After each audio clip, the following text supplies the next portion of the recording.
45 வயசுக்கு மேல வலி இல்லாத யாராவது நீங்க பாக்குறீங்களா? ரொம்ப ஏர்லியராவே இப்ப வர ஆரம்பிச்சிருச்சு. எக்ஸாக்ட்லி. நான் சொல்றேன் ஸ்டாண்டர்டா காலையில இட்லி தோசை சட்னி, சரியா? மத்தியானம் ரைஸ் இல்ல சப்பாத்தி, கொஞ்சம் தால், கொஞ்சம் பொரியல், தயிர். நைட்ல ஒன்லி டிஃபன் தான் டாக்டர். 2 தோசை கொஞ்சம் சட்னி. இதுல புரோட்டீனே இல்லைங்க. சோ புரோட்டீன் நம்ம டயட்ல எடுக்கலனா நம்ம எலும்பு தான் கொடுக்கும். சோ எலும்பு எவ்வளவுதான் தரும்? இருக்க வரைக்கும் தானே தரும். சோ 40 வயசு வரைக்கும் எப்படியோ எல்லாம் manage. Women especially they manage. அந்த pre menopause, menopause, post menopause வரும்போது the bone just deteriorates. ஏன்னா இருக்க புரோட்டீன் எல்லாம் கொடுத்துருச்சு. அதனாலதான் 45 வயசுக்கு மேல வலி இல்லாத யாராவது நீங்க பாக்குறீங்களா?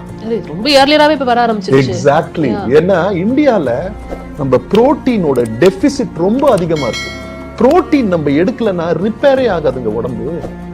ஏன்னா இது அப்படியே ஒரு செல்லுன்னு நினைச்சுக்கோங்க, சரியா? இந்த செல்லுக்குள்ள ஏதோ ஒரு இன்ஜுரி ஆகும் போது கிழிதுன்னா இந்த இடம் ஹீல் ஆகிறதுக்கு புரோட்டீன் சிந்தசிஸ் நடக்கணும். புரோட்டீன் சிந்தசிஸ் நடந்தாதான் இது இப்படி ஹீல் ஆகும். புரோட்டீனே கொடுக்கலன்னா எங்கிருந்து புரோட்டீன் சிந்தசிஸ் ஆகுறது? சோ எலும்புல இருந்து என்ன அவைலபிளா இருக்கோ அந்த புரோட்டீன் அங்க போய் ஒரு இன்கம்ப்ளீட்டான சிந்தசிஸ் நடக்கும். Quality of the cell will not be as good.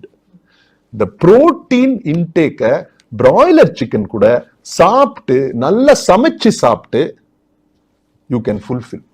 ஏன்னா it is a cheap source and it's a healthy source. தோலை மட்டும் சாப்பிடாதீங்க, அதுல ஃபேட் கண்டென்ட் அதிகம். மத்தபடி go for it. Protein intake எடுக்கணும். புரோட்டீன் நீங்க எடுக்கலன்னா உடம்பு உங்களுக்கு ரிப்பேர் ஆகாது. on a daily basis நோய் உங்களுக்கு சரியாகாது. இம்யூன் செல்ஸ் உங்களுக்கு ஃபார்ம் ஆகாது. முடி வளராது. தோல் நல்லா இருக்காது. Protein is key for body building. ஸ்கூல்லயே சொல்லி கொடுப்பாங்க புரோட்டீனோட வேலை என்ன?